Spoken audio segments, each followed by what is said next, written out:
Prime Minister made his speech at the World Bank event and he reiterated his personal commitment to mitigate climate change and spoke of many steps both at the ground level and at a higher political level that ought to be taken for a better planet.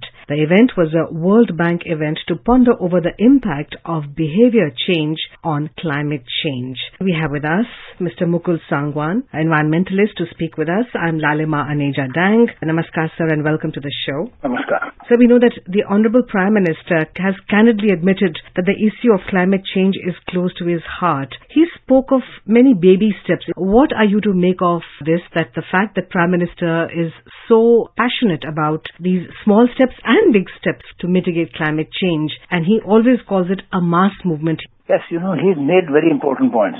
First of all, as you pointed out, he has said it has to be done at different levels and there has to be recognition of mission life as part of the global agenda, and he has invited the World Bank to consider financing mission life in all the countries and not just focus on the kind of financing that they were doing earlier for climate change. I think that's a very important point he has made. Let us see what happens in the meeting. And it is not only governments and international institutions that will bring about a change for the better and to deal with the climate crisis. It has to be made a mass movement. Now, leading one of the largest democracy in the world, he is in a very good position to point out the advantages of a mass movement. And he specifically quoted the LED bulb example, which I think is a unique in throughout the world. Without subsidy, without regulation, change has taken place. LED bulbs have been adopted by the people because they realized that it was giving the same light for much less power consumption. And even though it was a little costly in the beginning, over the period of its life, they were actually saving money without sacrificing their level of living, the standard of living. Now, that is the crucial point that he made as an example. After a short speech, he just has to raise the points. When you look at it in depth, what does this mean? It means that you can make a behavioral change for the climate without any subsidy or regulation and without affecting your lifestyle. So it's not just about greening, that you replace coal with wind and solar, but you have to make a behavioral change because you have to reduce the demand. And he indicated this indirectly because this has been a controversy in the climate change debate and literature. Should you focus on supply, that is coal, oil, or should you focus on demand? And the consensus that is emerging is that without reducing demand, you will not be able to eliminate coal and oil because renewable energy, nuclear energy will not be sufficient. And most important of all, you can reduce the demand without change in your lifestyle, without any sacrifice for the level of service that it provides. It will be a behavioral change. But the level of service will not reduce. Nobody is saying don't use lights. Nobody is saying don't use air conditioning. What this philosophy says is that use it at a temperature control should be such that it is just comfortable rather than very cold or very hot in winter. This is the message that he is giving, the principles that he is pointing out. And the second example that he has given, I think, is very, very valid, that the dinner table. The statistics shows that the diet of the Western,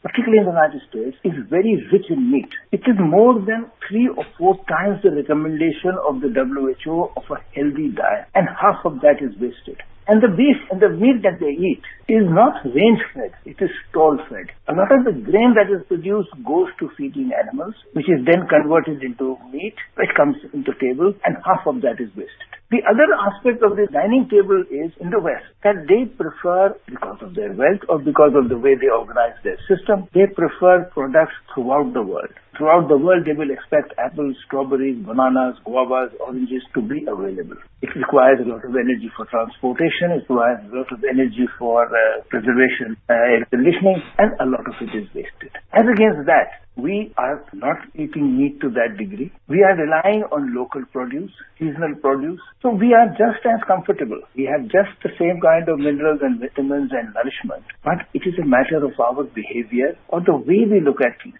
Now, this change, once this kind of approach is accepted in the international agenda, all the research that has been done in these lines will then come up for debate. And I think that will make a very big difference. Of course, it will take time. The education will have to start at the level of schools, but gradually the change will take place. After all, remember, the climate treaty was negotiated in 1992, and now in 2023, we are still debating how to deal with the climate problem. And the Prime Minister has put an alternative view in front of the world community, particularly the World Bank, asking them to adopt this as part of their financing model.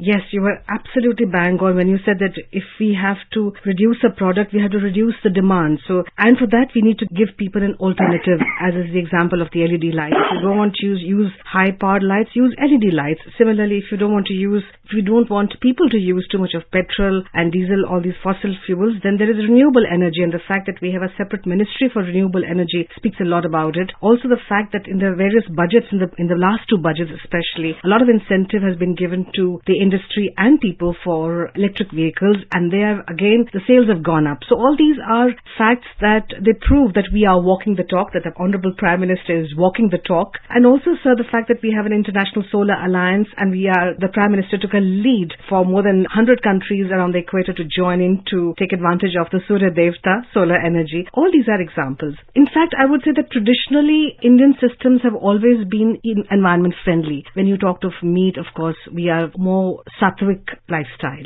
So what do you have to say about the fact that the developed world, we know that, if you have people talk about the Western world lifestyle, they use a lot of tissue paper. You talked about meat. In US, there's a strong lobby, which is the public transport isn't very efficient. How do you think the World Bank can handle this? The fact that the Western nations contribute a lot to the carbon footprint. Would they be ready to take initiatives, or is it just us?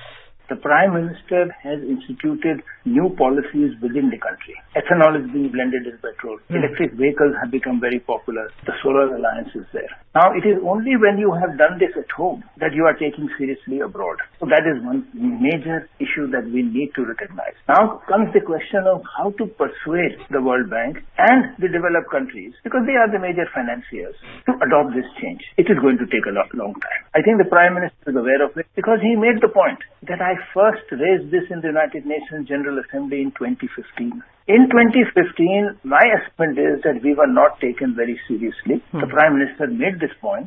But at home, the policies that he was instituting had not shown results. Today, those policies have shown results. People can see the change that has taken place in India. He listed out policies, not just directly related with climate change, but also micro-irrigation. The way the population can be galvanized into missions to adopt change. So he is making the point that, look, we have done it. Come and have a look in India and see how I have done it, and then you can take it abroad. So that adds another dimension to just a statement being made or just a point being made to put something on the agenda. And I think the Prime Minister is aware of it. Now, even if the World Bank can adopt it to some extent, it will have a snowballing effect. And the Prime Minister, if he has made this as part of an important statement that he makes at the international level, and chairing the G20, he can bring this to some degree into the agenda there. It will again take it to a third level, a higher level. But most important of all, I think, Prime Minister Modi has the credibility when he makes this kind of statement, because he is basing it on facts on the ground in India. Yes. And what he is saying is also supported by scientific research. The only issue was, as you have pointed out, so far people were hesitant to put it on the international agenda because the developed countries were not going to support it to the extent that one would expect them to support it. That again, India has come to a level now where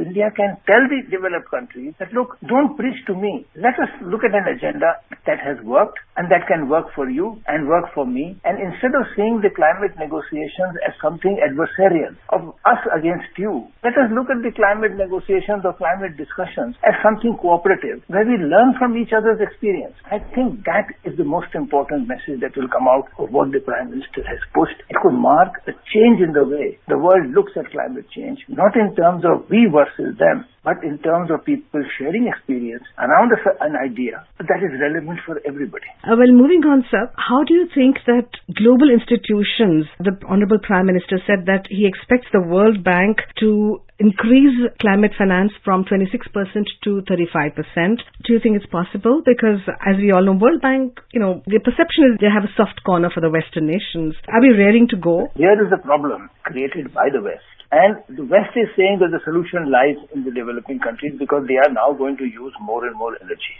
So again, the Prime Minister has picked on a very important forum and a very important issue where both developed and developing countries are involved in some manner. And he has not just said that you increase the money. He has said the increase, a lot of that should go into Mission Life. So that he's saying that, look, you should divert money. This Mission Life does not need the kind of money you need to, say, shift a coal power plant into gas or solar and wind. But slight change, slight encouragement to governments can lead to massive change if the population adopts it. I think it's a work in progress. It will take time. But I think the message is clear for developed countries that they cannot ignore this point because he has been raising it repeatedly in all the major forums and he will repeat it in the G20 which he is presiding over. So they will have to come to a response where they will have to meet him at least halfway. Right. And that itself will be a huge victory because it will be the first time developing countries set the global agenda on an issue which concerns everybody. I think the implications of what the Prime Minister has done are huge. And we will find out in the coming years or even coming months that this impact has actually changed the way international relations were taking place because the most important problem that is facing today of climate change is likely to be dealt with more effectively in a different manner and taking into account the concerns of the developing countries. Right, so we end up with some bit of positive and negative news. Positive that a school in Delhi has started millets and millet products in the canteen and the children are influenced. We know that we've influenced in our entire generation for millets. And the bad news is that El Nino is looming large and Punjab, Haryana, Delhi at 40 degree mercury soaring to 40 degrees in these places. So we have to be careful. We are poised for a big role ahead in the international arena thanks to our Honorable Prime Minister. Thank you, Mukulji, for talking to us. Thank you very much, sir. Thank you.